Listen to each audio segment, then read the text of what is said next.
ñëpp di leen sant encore une fois aywa ñu commencé waat commentaires yi avec source A sànq rek ñu ngi doon wax ci tribune par rapport ak succession Macky Sall ou pas sur Benno tey loolu la tribune daal di titré comment le plan de Idy a échoué Idrissa Seck bu fekkee amoon na plan c'est d'ailleurs interrogation Birahim Diadji Touré peut-être qu'il va y revenir tout de suite mais xam ne ni quand même opposition bi moom dem na xool nan le fonctionnement au parrainage bi di amee est-ce que logiciel bi c'est parfait comme ni ñu ko mën a xamee donc malgré qu'ils ont eu à fustiger le parrainage ñi nga xamante ni ñoo di waa Pastef waa Gëm sa bopp et entre autres ñoom dem nañu daal di au rendez-vous pour xam exactement comment se tient justement le logiciel du parrainage Birahim Diadji Touré. wiiri wiiri jaari ndaare c'est-à-dire que amuñu choix je le disais ici bi ñuy coow naan parrainage man leen béy wéy na mbuus dëgg la naam mën nga ko critiquer dem nañ fu ñu war a dem muy par exemple cour de justice bu CEDEAO ne ko ni d'accord ñu ci mbirum parrainage bi dañ ko war a dindi ci mel ni maître Abdoulaye Tine porter le combat gannaaw yi yeneen i parti de l'opposition fekk ko ci combat boobu ñoom tamit ñu porter le combat gëm sa bopp également ñu bind sax bataaxal jagleel ko et le président de l'Union africaine mi nga xam ne moom mooy Macky Sall en même temps président de la République du Sénégal ba pare jagleel ko également waa CEDEAO mais pendant que ñoom ñu ngi doon xeex loolu ceux d'en face di Benno Bokk Yaakaar ñoom ñu ngi dérouler seeni stratégie pour mën a am le maximum de parrain teg nañu ci wàllu comité de parrainage daanaka ci gox bu nekk teg nañ fa ay nit pour mën a seet nu ñuy jubóolee seen biir pendant temps ci jamono yooyu opposition ñoom nekk ci beneen xeex gis nga boo ci wàllu politique bul toog rek ne yàcc comme on dit ne yasar ñeneen ñi nekk di liggéey alors que yow am nga loo war a liggéey li waral opposition bi dem toog pour mën a xool ci mbirum parrainage boobu parce que boo xoolee au fond c'était ça le problème de l'opposition mooy d'accord parrainage bi d'accord ñu ci mais même bu fekkee ni parrainage am na naka la ñuy càmbaree parrainage ñu xam ndax Yacine Seck 1m80 wala né à date de naissance am yooyu ndax du indi doublon ci beneen Yacine Seck bu dëkk fële ca Guinguinéo am même âge peut-être même corpulence ak yooyu nan la ñuy xamee ndax doublon am na wala doublon amul ak yooyu donc ça c'était plus moo nekkoon jafe-jafe opposition bi pour accepter parrainage boobu mais maintenant que nee nañu am na logiciel bu ñu teg boo xam ne dafay càmbar loolu te ñeneen ñi jàpp nañu ni au-delà de ce logiciel am na lu ñu woowee ay observateurs yoo xam ne dañ ci teew pour mën a saytu ndagam mbir mi jaar na ci yoon ou pas am na sax je pense une rencontre aujourd'hui ak commissaire wala ki nga xam ne moom moo yore wàllu boobu ci wàllu observatoire électoral bu Union européenne pour moom itamit ñu mën ko saytu ndax mën nañoo sàcc élection ce sont autant de questions yoo xam ne opposition bi et de manière légitime dañu doon laaj question yooyu muy parrainage bi parce que ñu bari jëlee nañ leen ci en 2019 bokkuñu ci élection présidentielle lan moo ko indi woon parrainage boo xam ne dañoo jàpp ni ñu ko defee baaxul gëm sa bopp lay jël comme exemple bokkoon na ci lu ñu wax ne ni am nañ sax lu tolloog suma juumul quelque chose comme 80 000 parrains normalement waroon nañ jàll ci wàllu parrainage mais lan moo indi ñu écarter leen ba bokkuñu ci élection présidentielle mooy ay doublon fii wala ñoo xamee ne ni ñu bind baaxul signature bu bon et cetera donc opposition bi de manière générale loolu la ñuy ragal moo waral ñuy xëccoo. parti au pouvoir ñu ngi liggéey ñoom itam pour teg sanc un tout petit peu pour mën a am seen i parrainage au point mais tamit l'opposition bu ñu fàtte ni ñoom ñooy def liggéey bu gën a mag bi à savoir dem càmbat li nga xamante ni moo di logiciel bi afin que yooyu nga xamante ni manquement yooyu ñoo ci amoon ñu mën ko mën a éviter mais ñoom ñëppay càmbar logiciel bi xam nga le ministère de l'Intérieur a d'abord convié la société civile avant opposition bi dafa toog nii ñu bind comme journaux yi ni ñu ko bind société civile dafa njëkk a dem ñoom Moundiaye Cissé et cetera ñoom ñoo njëkk a dem xool logiciel bi ndegam doy na leen wala doyu leen ak naka la ñuy defaree ba nga xamee ni bu ñu dugalee parrainage logiciel bi dina ko mën a génne ba ñu mën a xam ni parrainage bi baax na wala baaxul ñoom ñoo njëkk a dem tester li nga xam ne moom mooy boobu le logiciel ñu expliquer leen tamit mode de fonctionnement bi opposition bi également mais parti au pouvoir wala coalition au pouvoir également dañ leen expliquer logiciel bi normalement tous les Sénégalais de manière générale même nous journalistes normalement war nañu mën a expliquer ñu logiciel bi ba nga xamee ni bu ëllëgee bu ñu waree toog ci plateau di def commentaire ci élection yi ci wàllu parrainage bi ñii jàll nañu wala ñii jàlluñu ñu mën a am lu ñu wooyee ay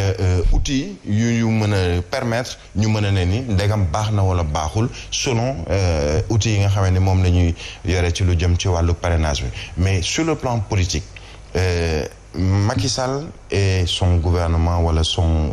ñu ñu woowee APR Benno Bokk Yaakaar dañoo yàgg yenn saa yi di tëgg wëndeel ni ñu koy waxee nax opposition bi on se souvient que avant 2012 ba opposition bi ñoom ñëpp di réunir di dem place de l'Obélisque di ex place de l'Obélisque di tey place de la Nation yooyu la jamono moom bu fa ñëwee benn yoon la fay ñëw li des yëpp mu ngi woon ci àll bi di def ay tournéem et ça a payé puisque élection présidentielle bu mu ñëwee moom lañ jël fal ko mu dem ci deuxième tour ak l'ancien président ñi opposition bi yëpp ñëw rallié wu ci cause am ba mu nekk président de la République en 2012. Il est exactement dans la même logique maintenant nag ñële di opposition bi ils sont aujourd'hui suffisamment intelligents wala jot nañu dund loo xamee ni may na leen ba dootu ñu bàyyil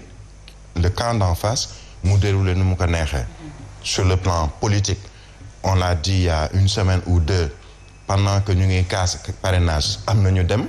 pour di récupérer fichu parrainage pour xam nañu ko ça veut dire que dofuñu dañ naan kii bu ñu ko d'accord nañu xeex à côté pour parrainage bi dañ mais à côté également nañu jël suñuy matuwaay ba nga xamee ni kenn duñu nax c'est valable pour Sonko c'est valable pour Bougane Gueye Dany c'est valable je pense pour les autres partis de l'opposition yi nga xamee ni dañoo taxaw ne ni ñun nañ dem defi jëli suñuy kayit pour dem defi ci wàllu parrainage très bien Hadj Mansour na nga def ñu ngi lay dalal di la ziar ça va très bien alors nga fekk ñu ci waxtaanu rencontre d'explication sur le fonctionnement du parrainage waa opposition dem nañu xool càmbar comme ni ñu koy waxee li nga xamante ni moo di logiciel parrainage bi. bon defe naa ne est-ce que gën nekkul ni moo war a jiitu sax. activités yi amoon ci semaine bi passée. te waxoon naa leen ni ci lañ demoon ay élection présidentielle ak locale bu ñu tëbee tëb après ñu ubbi fichier électoral bi. ñu mën a demaat ci seen ay bànqaas ci suuf mën a demaat ci primo votant yi fexe ñu dem bindu fexe ñi amoon carte d'identité amuñu carte électeur ñu mën a dem bindu alors sàmmante wuñu ak loolu ci moment boo xam ni daanaka li ci des jeex li ci des bareetul et gis nga ko maintenant kenn amatul possibilité mën a bindu moo xam xale nga moo xam ku doon def rectification donc foofu la liggéey bi nekkoon au lieu nekk ci presse bi di mbijo ak mballo finalement dem nañu ñoom ñëpp xool ba xam li ñuy xoole jag na wala jagul bu ñu ci amee ay recommandations wala lu ñuy contesté itam le coup est déjà parti ñaari filtre yooyu mënuñu fexe ba duñu dundaale ak moom sóoboo ko ci élection yi dañuy wax parrainage xëy na du démocratie certes bu fekkee dañu ko sàcce fenn itam mën nañu ko gëm parce que interprétation la mais itam mënuñu nekk ci benn réew bu am 150 députés après bëgg am téeméer ak juróom fukki itam liste yi dem ci élection donc filtre la mais baax na parce que mënoo ko jóg créer benn mouvement wala benn parti politique et di damay bokk ci élection benn homme d'affaires nekk sa ginnaaw joxe la caution nga perturber am sa benn temps d'antenne war nañ la tegal parrainage boo ne am naa mouvement wala parti ñu xam ba xam yow am nga ay militants yu la votel au moins boo amee benn député ci assemblée nationale mu am benn pourcentage bu tuuti bu mu tollool ci population bu Sénégal ñu bañ a jàpp suñu démocratie def ko affaire business donc crédibilité lay doon ça permet nga am crédibilité quoi sinon affaire business lay nekk donc boo seetee filtre boobu bon ba nga nañu koy contester seen avis la mais n'empêche man gisuma ci benn problème parce que minimum di nga am lu fukki liste yoo xam daañu dem ci élection législative mais ça suffit ci benn population boo xam ne 17 millions nga doy na donc filtre bi jàpp naa ni alors auparavant dañ doon am ay plus de nangami liste yu bëree bëri bu ñu amoon tey 40 listes ban sens lay am. day compliqué parce que 17 millions Sénégalais bul fàttali ni suñu électorat est-ce que mat na 5 millions. non du ko mën c'est-à-dire 6 millions la ñuy doon ci bu dee dañuy xool ci électorat bi mais ñiy voté bu ñu tolloo ci 3 millions ci lay yem. waaw loolu boo bëggee dem ci élection législative bëgg ci tànn 150 députés après ak 40 listes. sax dafay poser problème dafay wane ni am na ñu dem ci biir élection yi ñoo xam ni amuñu crédibilité caution dañu leen koy assurer donc amuñu kenn ku nekk seen ginnaaw. mën nañu sax joxe caution dem ci élection xam nga parti wala mouvement Yacine bu demee ci élection. amul ci élection mais amul ci pourcentage voix yu permettre ñu delloo ko caution daanaka association la daanaka amul dara. parti télécentre parce que parti télécentre la parce que mën nga bañ a am ni nga bëgg ci élection yi mais am benn pourcentage électoral boo xam ni daañu la delloo sax sa caution. mais néew na tey ñu dul am dara ci élection te duñu leen delloo seen caution parce que am na ku nekkoon seen ginnaaw amuñu base politique. amuñu crédibilité wala tolluwaay boo xamante ni bii loolu dafay daal di poser problème. man traite la sax si ñenn ñi nga xam ne dañuy dem uti ji ay signature boo ñëwee ñu yàkkal la. c'est ça am nañu voilà xam nga business boobu mi ngi fi. waaw moo gën a yàkkal le fait que par exemple yow nga jël collecté. voilà dem dugalal ko pour. beneen parti politique wala beneen candidat mais xam nga nous on a pris l'exemple ci ñun lu bari dañ koy calquer ci France. France ñu ngi jëm ci élection présidentielle c'est dans une dizaine de jours. mais parrainage moom moo tax ba ñenn ñi. ay ku ci mel ni Christiane Taubira écarté parce que on te demandait 500 parrains les parrains ne sont pas forcément tes électeurs. mën nga ñëw parrainer ma. te bu ñu demee ci vote bi doo ma votel mais au moins pour crédibiliser la candidature muy ci présidentielle bi nuñ ko defee foofu également fii mais sauf que comme li nga wax li coowal opposition bi mooy est-ce que ni ñuy càmbaree parrain yi du am dëgg sërëx ci biir du am sàcc ci biir c'est plus